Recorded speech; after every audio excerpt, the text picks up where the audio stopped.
Welcome to online study अड्डा। दोस्तों, आप लोग का इस यूट्यूब चैनल पर स्वागत है। आज हम डिस्कस करेंगे संघ सरकार टॉपिक के विषय में। कल हमने जिस तरह कि पिछले क्लास में पढ़ा था कि संघ सरकार के 3 अंग होते हैं, कार्यपालिका, विधायिका और न्यायपालिका। ठीक है। और फिर उसके बाद कार्यपालिका के कौन कौन से अंग होते हैं, उसके बाद फिर विधायिका में क्या क्या आता है, उसके बाद फिर न्यायपालिका, सुप्रीम कोर्ट के विषय में पढ़ा था हम लोग। तो जो कार्यपालिका होती है, कार्यपालिका के ये कार्यपालिका में आपके राष्ट्रपति हो गए, वाइस प्रेसिडेंट हो गए, उपराष्ट्रपति हो गए, उसके बाद फिर प्रधानमंत्री हो गए, उसके बाद फिर काउंसिल ऑफ मिनिस्टर हो गया, यानी मंत्रिपरिषद हो गई। तो मंत्रिपरिषद हम लोगों ने समझा था कि उसके 3 पार्ट होते हैं, यानी एक कैबिनेट मिनिस्टर होता है, उसके बाद फिर एक स्टेट मिनिस्टर होता है और उसके बाद फिर एक इंडिपेंडेंट स्टेट मिनिस्टर होता है। ठीक है, स्वतंत्र प्रभाव वाले राज्य मंत्री होते हैं। तो आज हम डिस्कस करेंगे यूनियन गवर्नमेंट के विषय में, जिसका वर्णन किस में है, जो संविधान के भाग पार्ट 5 में है। और फिर आर्टिकल कितना है, आर्टिकल 52 से लेकर के 151 तक। ठीक है। तो जो मतलब 52 से लेकर के 73 तक प्रेसिडेंट, उसके बाद फिर वाइस प्रेसिडेंट के विषय में पढ़ना है। उसके बाद फिर आपका होगा 74 से लेकर के 78 तक, ये हो गया आपका पार्लियामेंट। ठीक है, 74 से 78 तक पार्लियामेंट। 74 से 78 नहीं, मतलब ये आपका हो जाएगा पूरा 122 तक। ठीक है। और उसके बाद फिर आर्टिकल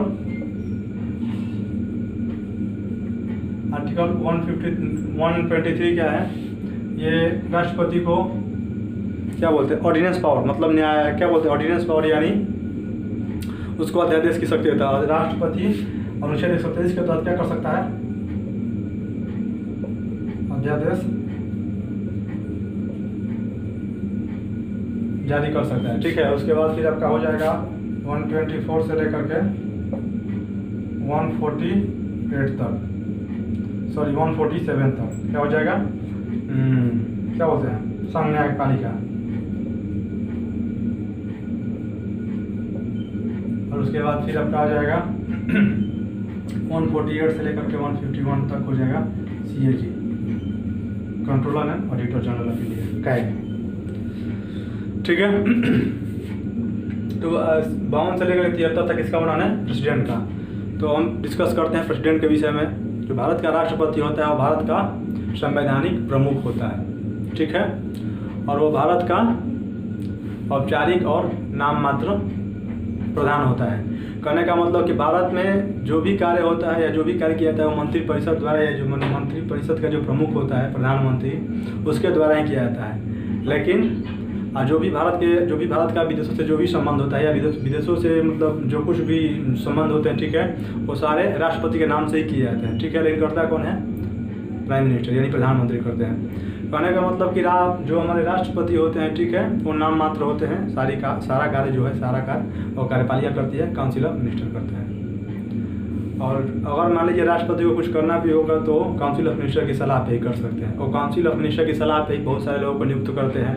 उसके बाद जैसे देश में मतलब आपातकाल का जो भी उपबंध है, जो भी दिया हुआ है, जैसे मान जो भी इमरजेंसी वगैरह लगानी है, तो काउंसिल ऑफ मिनिस्टर की एडवाइस पे ही सारा कार्य करेंगे। तो जो हमारा अनुच्छेद 52 है, 52 है, उसमें यह वर्णित है कि भारत का एक राष्ट्रपति होगा। ठीक है। और उसके बाद फिर आर्टिकल 53 जो है, 53 में इस बात का वर्णन है कि 53 के 2 क्लॉज हैं, सब क्लॉज 1, 53 का सब क्लॉज 1 और 53 का सब क्लॉज 2। जो सब क्लॉज 1 है में है, ठीक है, उसमें ये वर्णित है कि संघ सरकार की समस्त कार्यपालिका शक्तियाँ, संघ सरकार की समस्त कार्यपालिका शक्तियाँ,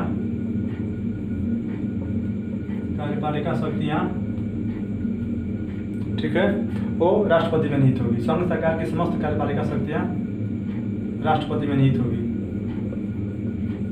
राष्ट्रपति में निहित होगी। यानी जो राष्ट्र का प्रधान होगा वो हमारे कौन होंगे, ऑनरेबल प्रेसिडेंट होंगे। ठीक है। और देश के प्रथम नागरिक भी होते हैं। जो प्राइम मिनिस्टर जो प्रेसिडेंट होते हैं वो देश के प्रथम नागरिक भी होते हैं। और ये आपका 53 का जो सब प्लस 2 है उसमें यह इस बात का वर्णन है कि क्या बोलते हैं, रक्षा का भी जो मतलब प्रधान होता है, रक्षा के भी जो तीनों सेनाओं का जो प्रधान होता है वह राष्ट्रपति ही होते हैं। और जो तीनों सेनाओं के जो प्रमुख जिसका मतलब चयन करना होता है वो राष्ट्रपति ही करते हैं, लेकिन किसकी सलाह पर, advice of council of minister, यानी मंत्रिपरिषद की सलाह पर उसकी नियुक्ति करते हैं। और उसके बाद जो 72 का है, जो मतलब 72 क्लॉज है, सॉरी आर्टिकल 72 इसमें इस बात का वर्णन है, उसमें क्या बोलते हैं, मतलब राष्ट्रपति को क्षमादान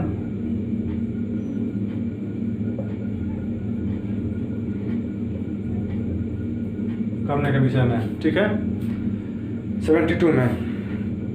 ये तो आपका हो गया मतलब एक ब्रीफ इंट्रोडक्शन हुआ राष्ट्रपति के विषय में। इसको मतलब पूरा विस्तृत से इसके विषय में चर्चा करेंगे। और उसके बाद जो हो गया संसद के विषय में पढ़ना था, संसद के विषय में पढ़ना था कि कहाँ से अनुच्छेद 74 से लेकर के 122 तक। उसके बाद फिर 123 जो है वो अध्यादेश जारी करने की शक्ति क्या बोलते हैं, संविधान देता है राष्ट्रपति को। राष्ट्रपति अध्यादेश कब जारी कर सकता है, जब सत्र में नहीं हो, जब संसद नहीं चल रही हो, ठीक है, और कोई ऐसा मतलब रूल्स या कोई ऐसी रेगुलेशन या कुछ ऐसा कानून पारित करना हो जो मतलब राष्ट्र के हित में हो या जो जरूरी हो, तो राष्ट्रपति बिना संसद का सत्र चले एक ऑर्डिनेंस जारी कर सकती है, अध्यादेश जारी कर सकती है, जो जारी करने की तिथि से लेकर के 6 महीने तक वो क्या बोलते हैं मतलब वो रहता है, उसका वैल्यू रहता है, वो चलता है। अगर संसद सत्र जब नहीं चल रहा हो तभी अध्यादेश को जारी कर सकते हैं। और संसद जब भी सत्र में आएगी, ठीक है, यानी जारी करने के बाद जब भी सत्र में आएगी तो 1 महीने के अंदर उसको संसद के दोनों सदनों से उसको पारित कराना पड़ता है, ठीक है।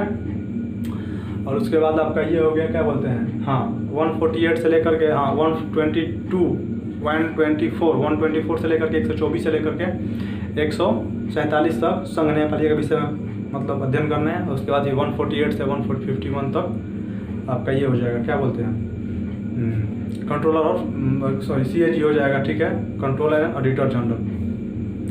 तो कल से मतलब विस्तृत रूप से नेक्स्ट क्लास में हम लोग राष्ट्रपति के विषय में चर्चा करेंगे। आज के लिए यही इतना ही ब्रीफ इंट्रोडक्शन। थैंक यू, जय हिंद।